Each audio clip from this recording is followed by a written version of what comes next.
మూడో లిస్ట్ ఇప్పటికే రిలీజ్ చేశారు. అయితే దీనికి సంబంధించి అటు పెనమలూరులో కానీ ఇటు మైలవరంలో కానీ ఇప్పటికే ఎంతో మంది నేతలు ఆ సీటు గురించి ఆశపడిన వాళ్ళు ఉన్నారు. ఎట్టకేలకు వసంత కృష్ణ ప్రసాద్కి ఆ సీటును కేటాయించారు మైలవరంలో. అయితే ఇటువంటి అసంతృప్తుల్ని ఏ విధంగా బుజ్జగించబోతున్నారు అటు చంద్రబాబు నాయుడు? సో ఇప్పటికే కేటాయించిన సీట్లు ఎవరైతే ఉన్నారో ఆ నేతలు ఏ విధంగా ప్రచారంలో ముందుకు వెళ్లే అవకాశం కనిపిస్తుంది?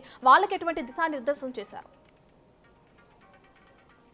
ఇక్కడ ప్రధానంగా చూసుకుంటే కృష్ణా జిల్లాకు సంబంధించి పెనమలూరు, మైలవరం 2 నియోజకవర్గాలకు సంబంధించి చాలా హాట్ కేక్గా మారిన పరిస్థితి కనిపించింది. ఇక పెనమలూరుకు సంబంధించి ఇక్కడ పెద్దగా అసంతృప్తులు ఉండే అవకాశం అయితే లేదు. ఎందుకంటే సిట్టింగ్ ఎవరైతే 2014లో ఎమ్మెల్యేగా ఉన్నారో, 2019 నుంచి ఓడిపోయి ఇన్ఛార్జిగా ఉన్నారో బోడే ప్రసాద్ని తిరిగి నియమించారు కాబట్టి ఇక్కడ పెద్దగా అసంతృప్తులు లేవు. ఎందుకంటే ప్రధానంగా చూసుకుంటే ఇక్కడ ఇటీవల కాలంలో వైఎస్ఆర్సీపీ నుంచి వచ్చిన చంద్రశేఖర్ పేరు ఒక దశలో తెర మీదకి రావడం జరిగింది.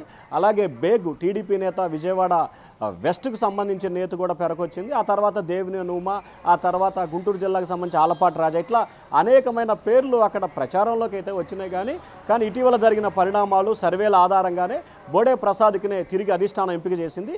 ఈ నియోజకవర్గానికి సంబంధించి పెద్దగా అసంతృప్తులు కానీ అసమ్మతిగా ఉండే అవకాశం లేదు.